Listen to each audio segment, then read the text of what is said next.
तो नमस्कार, आदाब, सत श्री अकाल, राम राम, खमागणी दोस्तों। मैं रजनी स्वागत करती हूँ आपका हमारे चैनल द सक्सेस में। तो दोस्तों, आपने पढ़ लिया था ग्रीक विद्वान, हमने पढ़ लिए थे, और आज हम पढ़ेंगे रोमन विद्वान। और रोमन विद्वान में से दो विद्वान पढ़ेंगे। रोमन में सिर्फ 4 ही विद्वान हैं, जिसमें से 2 बड़े और 2 छोटे। तो एक बड़ा और एक छोटा आज पढ़ेंगे, और जो क्रम में मैं पढ़ाऊँगी उसी क्रम में रोमन विद्वान हैं। उससे पहले कल के जो नोट्स मैंने लिखवाए थे उसमें से एक क्वेश्चन कि एक तो मुझे ये बताओ कि एस्ट्रोलैब नामक यंत्र का आविष्कार किसने किया था। और एक मुझे बता दो आप, मेट्रोलॉजिका नामक पुस्तक किसने लिखी थी। दोनों के आंसर पहले कमेंट बॉक्स में कमेंट करना, फिर आगे चलते हैं और बिना किसी देरी के शुरू करते हैं रोमन भूगोलवेता। ठीक है। तो रोमन भूगोलवेताओं में जो सबसे पहले भूगोलवेता थे वो थे स्ट्रैबो। कौन थे? स्ट्रैबो। और ये 64 BC से 24 AD तक ये भूगोलवेता रहे हैं।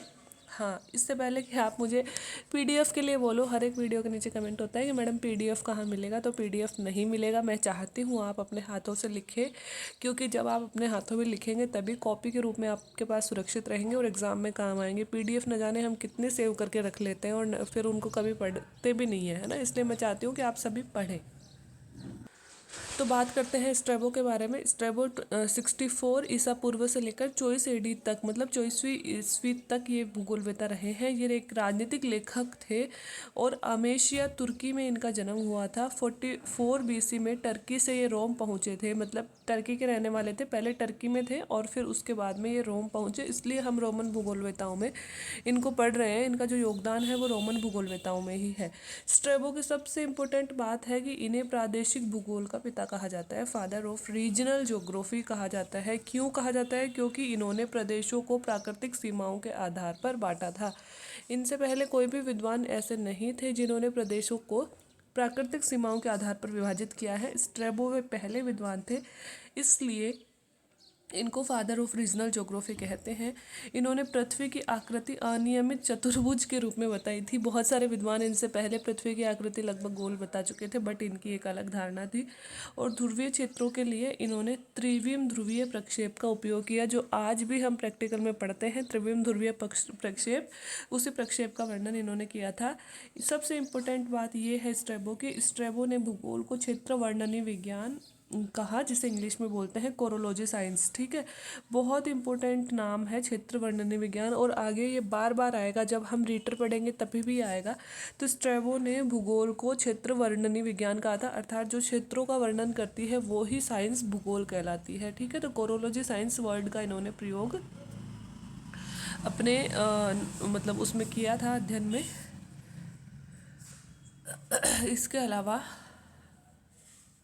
इनकी एक बुक थी, इनकी बुक का नाम है जोग्राफिका। इन्होंने जो बुक लिखी थी उसका नाम था जोग्राफिका, GEOGRAPHICA, ये इनकी स्पेलिंग थी। और इससे पहले हम इरेटोस्थनीज की बुक भी पढ़ चुके हैं जिसका नाम था जोग्राफिका। दोनों का नाम सेम ही है, बस स्पेलिंग में अंतर थी।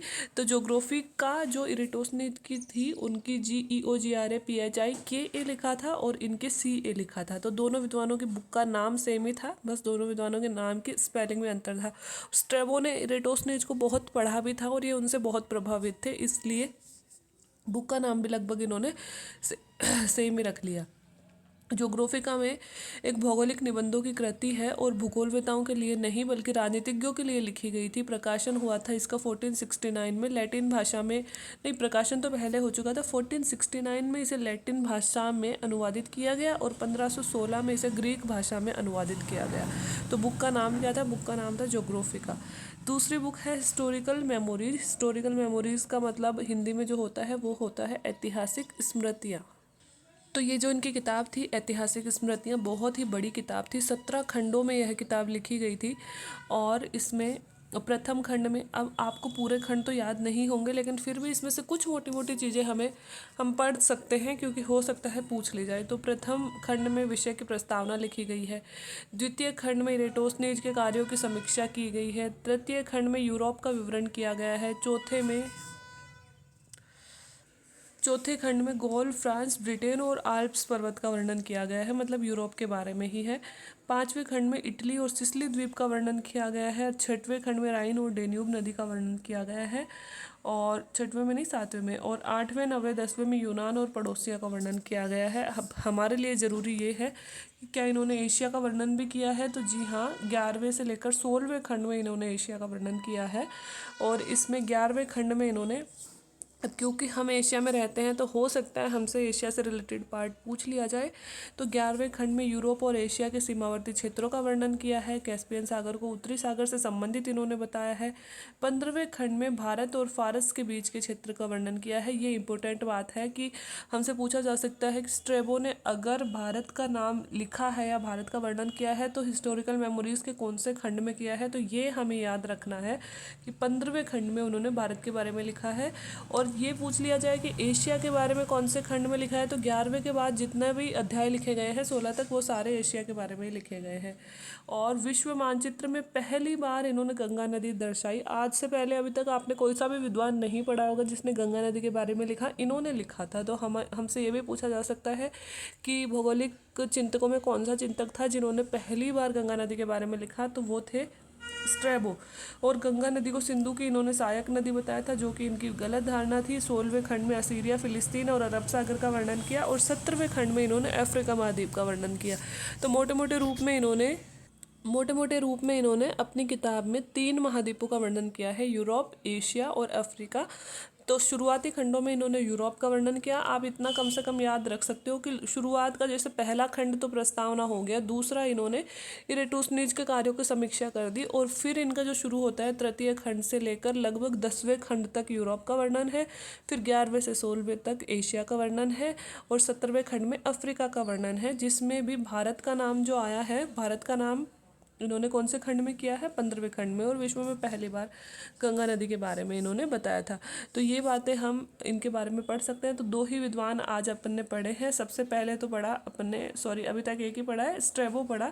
स्ट्रैबो राजनीतिक लेखक थे, तुर्की में इनका जन्म हुआ था। 44 ईस्वी में ईसा पूर्व ये रोम पहुँचे। प्रादेशिक भूगोल के पिता कहा जाता है, रीजनल ज्योग्राफी के फादर ऑफ रीजनल ज्योग्राफी, क्योंकि उन्होंने प्रदेश का प्राकृतिक आधारों पर सीमांकन किया। पृथ्वी की आकृति अनियमित चतुर्भुज बताई। ध्रुवीय क्षेत्रों को बनाने के लिए त्रिविम प्रक्षेप का प्रयोग किया। और स्ट्रैबो ने भूगोल को क्षेत्र वर्णनी विज्ञान अर्थात कोरोलॉजी साइंस कहा। 2 किताबें थी, ज्योग्राफिका और हिस्टोरिकल मेमोरीज, दोनों बहुत इंपॉर्टेंट और बहुत बार पूछी जाती हैं। तो ज्योग्राफिका में इन्होंने भूगोल के लिए नहीं बल्कि राजनीतिज्ञों के लिए लिखा था, और भूगोलिक निबंधों की कृति इसे मान सकते हैं। हिस्टोरिकल मेमोरीज ये पूरे मतलब क्षेत्रों के आधार पर भूगोल का वर्णन किया, जो अपन पढ़ चुके हैं। एक और पढ़ लेते हैं, जीएस प्लिनी। तो जीएस प्लिनी 23वीं ईस्वी से 79वीं ईस्वी तक के भूगोलवेता थे, रोमन खगोलज्ञ थे, मतलब ये खगोल विज्ञान में ज़्यादा रुचि रखते थे। बुक थी इनकी हिस्टोरिया नेचुरलिसिस। क्या थी? हिस्टोरिया नेचुरलिसिस। और जो स्ट्रैबो है, इनकी किताब का नाम था हिस्टोरिकल मेमोरीज।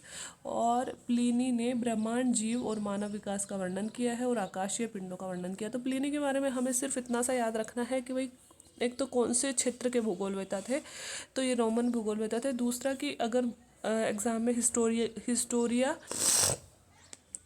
हिस्टोरिया नेचुरलिसिस नामक किताब के बारे में पूछ लिया जाए तो वो हमें पता होना चाहिए कि किसने लिखी है, वो प्लिनी ने लिखी है। तो आज के लिए इतना ही। जो 2 क्वेश्चन मैंने पूछे हैं, एक तो एस्ट्रोलैब नामक यंत्र का आविष्कार किसने किया, और दूसरा जो मेट्रोलॉजी का बुक है वो किसने लिखी है, तो दोनों का आंसर ज़रूर देना। बाकी वीडियो देखने के लिए थैंक यू।